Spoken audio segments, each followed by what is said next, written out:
여러분, 패러다임이라고 하는 말을 종종 많이 들어보셨을 것입니다.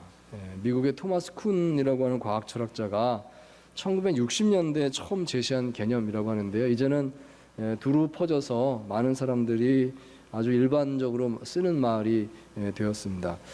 세상에는 어떤 큰 흐름이 있다는 것입니다. 마치 바다에 거대한 조류가 있어서 그 안에서 모든 물고기들이 다 그 조류를 따라서 이렇게 움직이는 것처럼 세상에는 어떤 큰 흐름이 이 세상의 사상, 문화, 예술, 과학 온갖 것들을 다 그 방향으로 이렇게 이끌고 간다는 것입니다.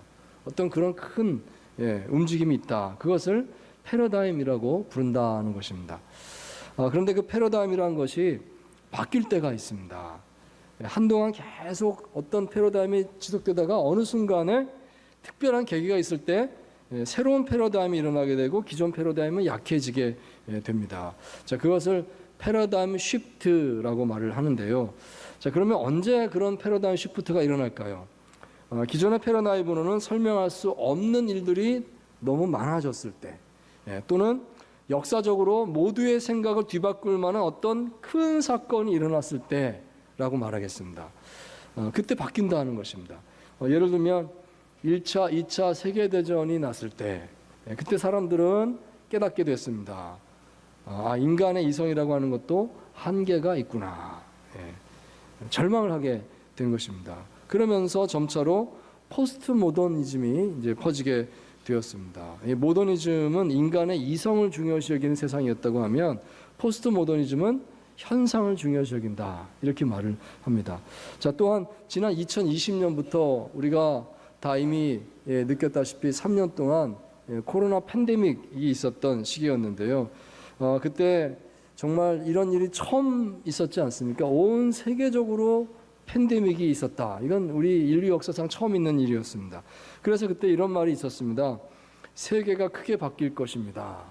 다들 그렇게 말을 했습니다. 그런데 정말로 지금 우리는 급격한 변화를 피부로 느끼며 살고 있는 것 같습니다. 국제관계에 있어서 세계화의 질서가 무너지고 각자 도생의 시대가 왔다고 말을 합니다. 분위기가 바뀌었다는 겁니다. AI 인공지능의 발전이 놀라운 정도를 넘어서서 가히 혁명적이다 말을 합니다. 지금 세상이 바뀌고 있다는 것이죠. 새로운 세상이 올 거다. 이구동성으로 말을 하고 있습니다. 자, 그런데 이때 우리가 이런 생각을 해보지 않을 수 없다 하겠습니다. 세상이 이렇게 크게 바뀐다면 각 개인은 압박을 받지 않을 수가 없다 하는 것입니다. 왜냐하면 이 바뀐 세상에 적응을 해야 되기 때문입니다. 이것은 우리 개인의 영성에 있어서도 마찬가지일 것입니다. 어느 날 하나님께서 나에게 새로운 것을 요구하실 수가 있습니다. 자, 이렇게 하자. 나는 네가 이렇게 하기를 원한다. 하나님 이렇게 말씀하실 수가 있습니다. 자, 그럴 때 우리는 쉽게 응답하지 못할 수 있는 것입니다.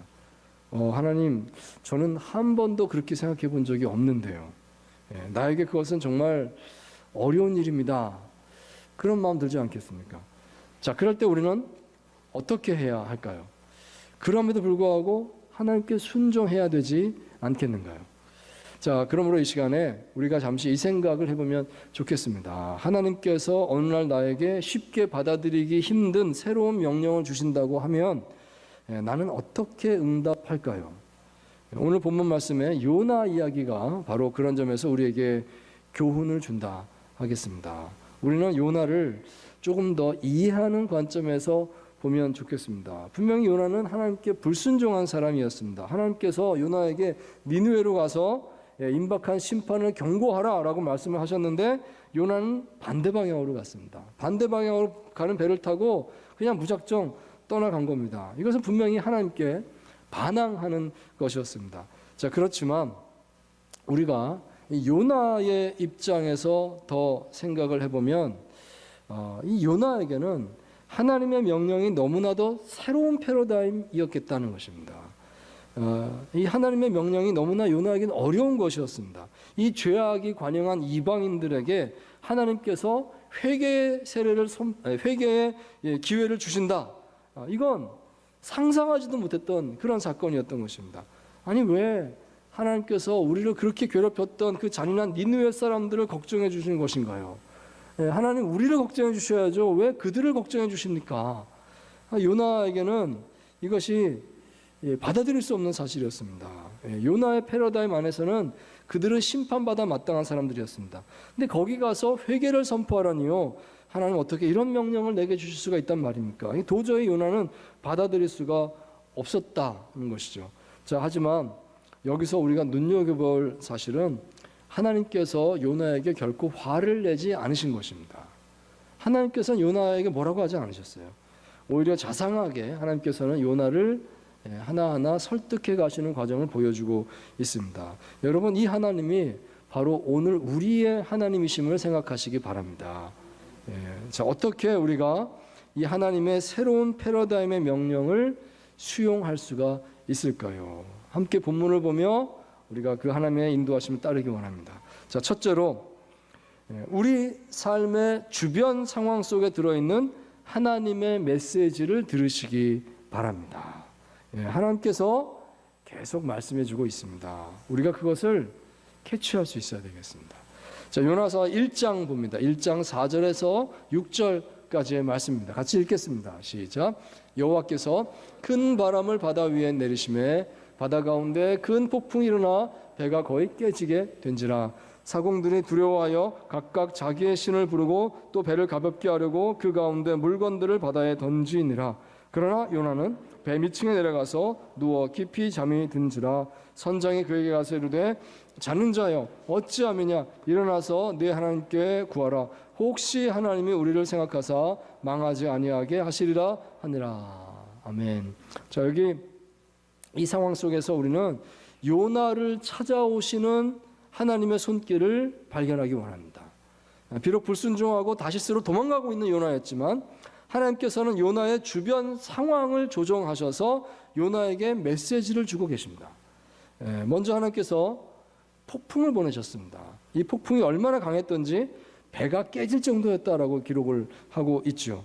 이 뱃사람들이 배 안에 있던 화물을 다 바다에 내던졌다라고 되어 있습니다. 얼마나 당황스럽고 얼마나 힘들었으면 이건 정말 마지막에 하는 행동이거든요. 그렇게 했다는 것입니다. 그리고 그들은 각자 자기의 신들을 이름을 부르면서 기도하기 시작했습니다. 공포 가운데 있었다는 것입니다.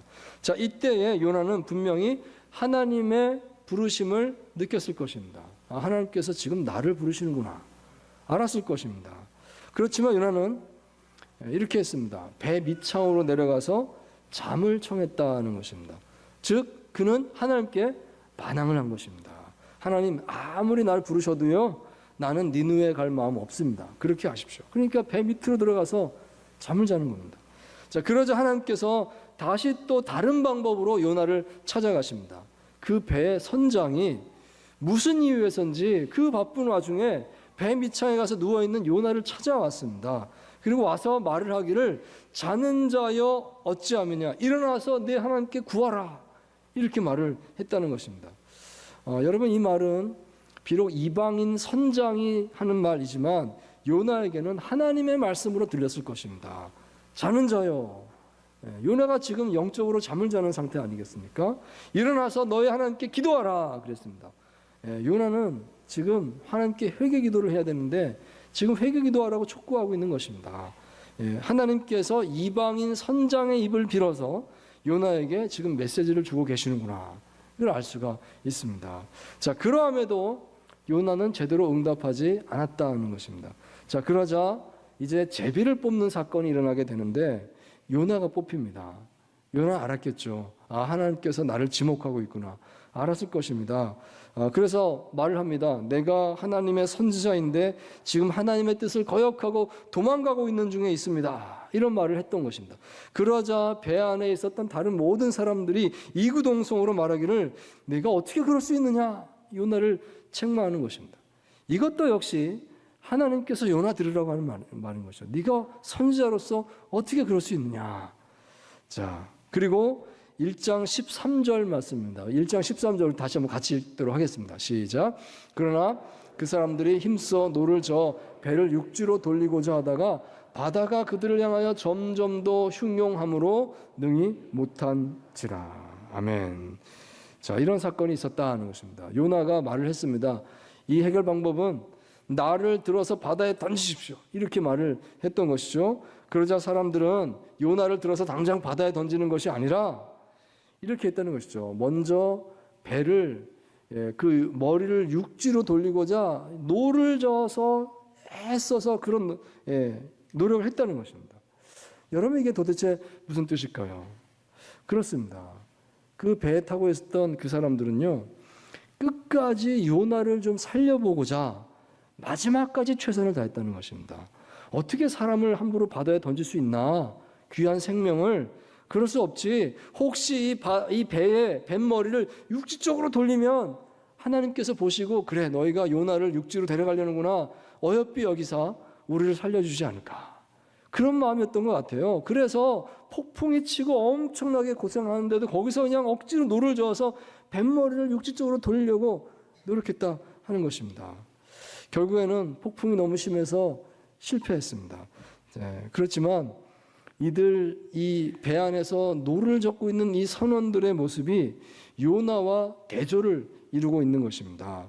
요나는 이렇게 말했죠. 니느웨 사람들, 이방인들 아닙니까? 다 죽어 마땅합니다. 이렇게 말을 했던 사람입니다.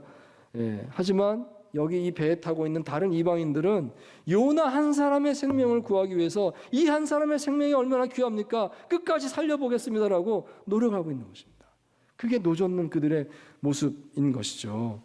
요나는 그것을 바라보고 있었을 것입니다. 바로 이것이 요나에게 주시는 하나님의 메시지였습니다. 요나야, 이 이방인들을 봐라. 이들로부터 배워라. 하나님 이렇게 말씀하시는 것이었습니다. 요나는 자신의 주변 상황으로부터 하나님의 부르심을 들어야 했습니다. 만약 요나가 그때 제대로 들었다고 한다면 그는 새로운 하나님 주신 패러다임을 향해서 마음의 문을 열 수가 있었을 것입니다. 오늘 우리는 우리 삶의 주변 상황 속에 들어있는 하나님의 메시지를 들을 수 있어야 되겠습니다. 아, 그렇구나 했을 때 비로소 우리는 하나님께서 열어주시는 새 패러다임을 향해서 우리가 나아갈 길을 갈 수 있는 줄 믿습니다. 자, 둘째로 여러분 기억하십시오. 하나님께서는 구원이 불가능할 만큼 절망적인 상황은 없습니다. 하나님께는 구원이 불가능할 만큼 절망적인 상황이 없습니다. 자, 요나서 2장 6절 말씀 같이 읽도록 하겠습니다. 시작. 내가 산의 뿌리까지 내려갔사오며 땅이 그 빗장으로 나를 오래도록 막았사오나 나의 하나님 여호와여 주께서 내 생명을 구덩이에서 건지셨나이다. 아멘. 자, 이제 요나서 2장입니다. 이 요나서 2장의 상황은 요나가 물속에 던져져서 마침내 큰 물고기에게 삼켜져서 다시 육지에 토해지기까지 있었던 그 요나의 상태를 요나의 기도문으로 전해주고 있습니다. 그때 요나가 이런 심정이었습니다. 이 기도한 걸 보십시오라고 그걸 이제 전해주고 있는 것입니다. 자, 그런데 이 요나서 2장을 한번 차례대로 꼼꼼하게 읽어보시게 되면 요나가 물에 빠져서 그 물 속에 어느 위치에쯤 있었구나 하는 것을 그 힌트를 찾아볼 수가 있겠습니다. 자, 먼저 2장 3절을 보시면요, 요나가 아직 물 위에 떠 있는 상황임을 짐작할 수가 있습니다. 이렇게 되어 있죠. 주의 파도와 큰 물결이 다 내 위에 넘쳤나이다. 그렇습니다. 그러니까 지금 파도가 보이고 있고요, 이 물들이 요나의 머리 위에 이렇게 막 이렇게 물결이 치고 있는 그런 것을 생각할 수가 있습니다. 아, 그런 상태로구나. 자, 그리고 그 밑에 2장 5절을 보시면 이렇게 말합니다. 물이 나를 영혼까지 둘러싸우며 기품이 나를 애워싸고 바다풀이 내 머리를 감쌌나이다. 자, 여기가 지금 어디일까요? 물이 영혼까지 둘렀다. 아, 그렇구나. 물 속으로 깊이 빠져 들어가는구나. 이걸 이제 느낄 수가 있어요. 그리고 마침내 바다풀이 머리를 감싸게 되었습니다. 아, 바다에 바다까지 내려갔구나. 바다 풀인 데까지 떨어졌구나 하는 것을 알 수가 있어요. 자, 그리고 나서 6절을 보시면요, 우리 6절을 다시 한번 같이 읽겠습니다. 시작. 내가 산의 뿌리까지 내려갔사오며 땅이 그 빗장으로 나를 오랫도록 막았사오나 나의 하나님 여호와여 주께서 내 생명을 구덩이에서 건지셨나이다. 아멘. 자, 어디인가요? 산의 뿌리까지 내려갔습니다. 땅이 빗장으로 오랫도록 나를 막았습니다. 아, 이런 말이로구나 느껴집니다. 요나가 바닷속 저 계곡 깊은 데까지 들어간 겁니다. 거기까지 떨어져서 바닷속에 그 땅바닥에 철푸덕하고 누워있는 겁니다. 그리고 그 바다의 모래가 요나 위를 이렇게 덮습니다. 오랫도록 그를 막았다. 땅 속에 갇혔구나. 그때까지 요나는 살아있었다는 것을 알 수 있습니다. 살아서 이제 죽음을 기다리고 있는 것입니다. 모든 것을 포기하는 순간이었을 것입니다. 자, 그런데 그 순간에 이 일이 났다 고백하죠. 내 생명을 여호와께서 구덩이에서 건지셨나이다 되어 있습니다. 아, 그렇구나. 하나님께서 보낸 물고기가 와서 요나를 삼켰구나 하는 것을 알 수가 있죠.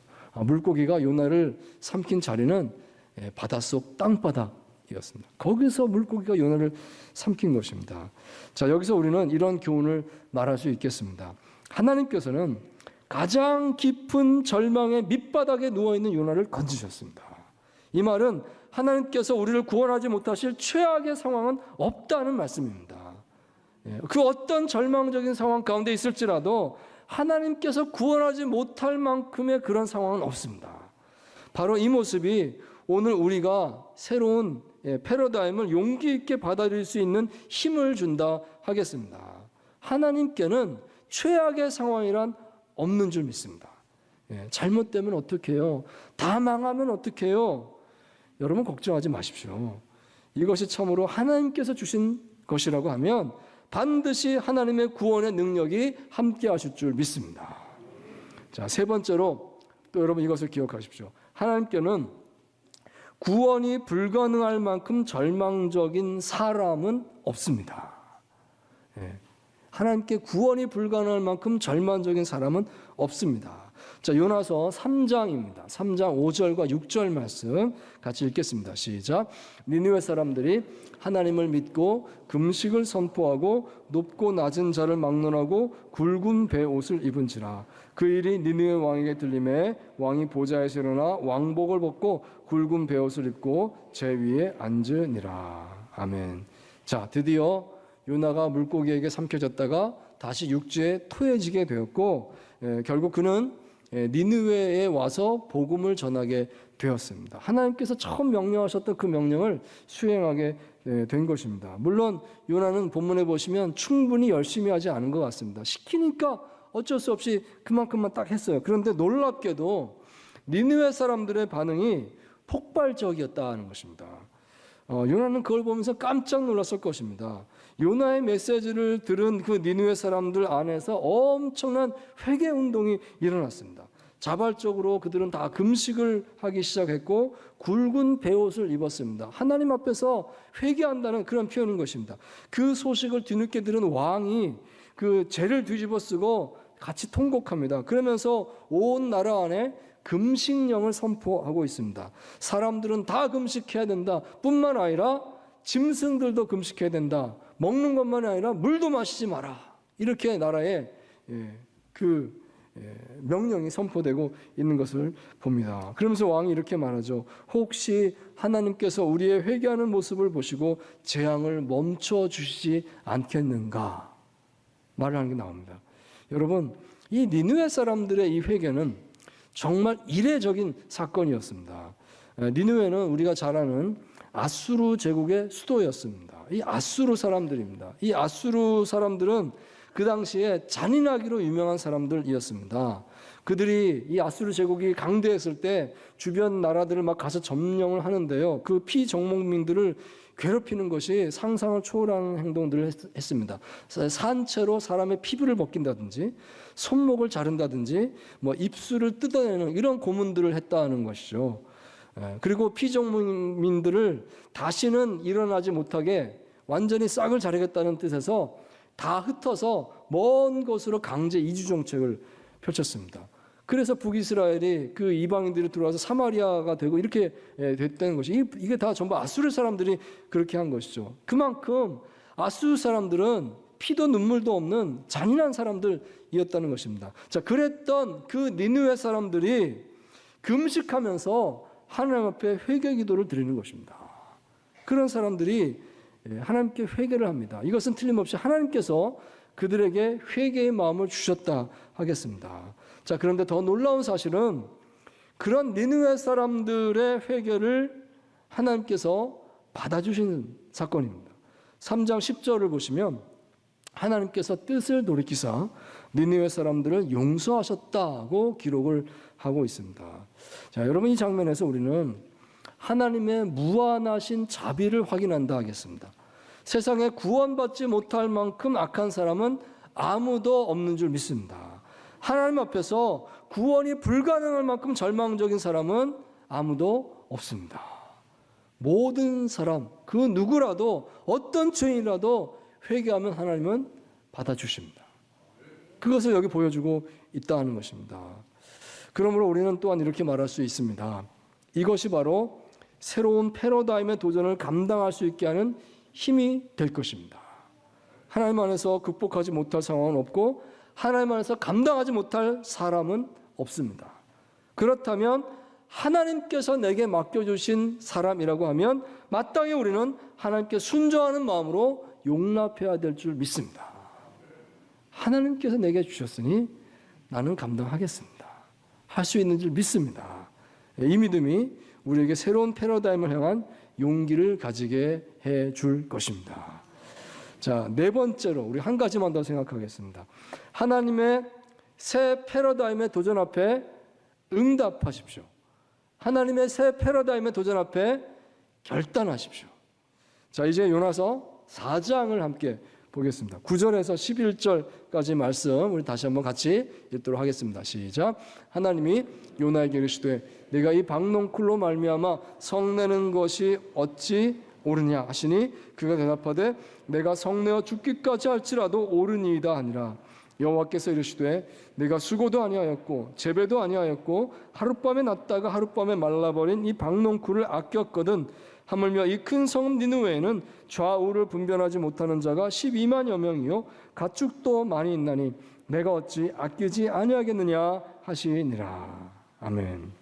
자, 이 장면은 요나서의 마지막 부분이 되겠습니다. 근데 보시면 요나는 끝까지 하나님께 불평하고 있는 모습을 봅니다.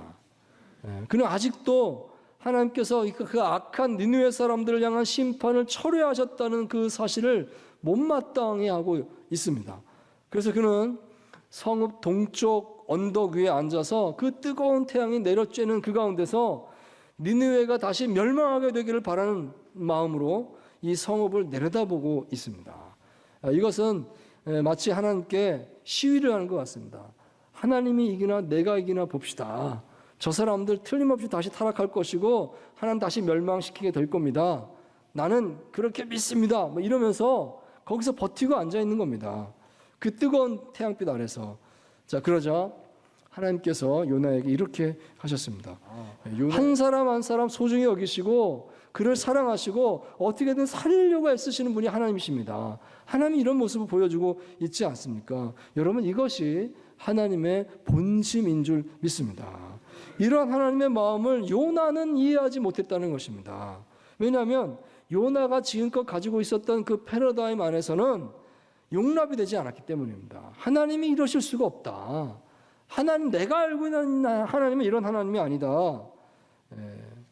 그렇게 요나는 끝까지 저항했던 것입니다. 하지만 하나님께서는 그 요나에게 자상하게 가르쳐 주시면서 요나가 이해하고 하나님 초청을 받아들일 수 있도록 인도하셨습니다. 그러면서 하나님께서는 기다리셨다 하는 것입니다. 여러분, 이러한 요나를 향한 하나님의 초청은 오늘 우리에게도 동일함을 생각하시기 바랍니다. 만약 하나님께서 나에게 나의 삶 가운데 새로운 패러다임을 주신다면요, 이렇게 하자라고 말씀하시는데 그것이 정말로 어렵게 느껴진다고 하면요, 어떻게 하시겠습니까? 하지만 이것은 하나님께서 내게 주신 것이 확실합니다. 그렇다면 여러분 어떻게 하겠습니까? 기꺼이 받아들일 수 있어야 되지 않겠습니까? 이제 남은 것은 결단이다 하겠습니다. 여러분, 이 요나서가 가지고 있는 특징 가운데 하나는 책이 끝날 때 갑자기 끝나버린다는 사실입니다. 하나님께서 요나에게 질문했습니다. 내가 그렇게 아끼는 것이 마땅하지 아니하냐 질문했는데 그 다음에 요나가 이렇게 답을 했다는 기록이 없습니다. 그냥 공백으로 두고 있습니다. 이것이 무슨 뜻인가 하면 이 답은 이 책을 읽는 오늘 우리 독자들이 하라, 이런 뜻이다 하겠습니다. 하나님께서 오늘 우리에게 어려운 과제를 주신다고 하면 여러분 어떻게 받아들이시겠습니까? 하나님께서 주신 은혜를 생각하면서 우리가 응답할 수 있어야 하겠습니다. 하나님의 초청에 마음을 다해서 응답하시는 저 여러분 다 되시기를 주의 이름으로 축원드립니다.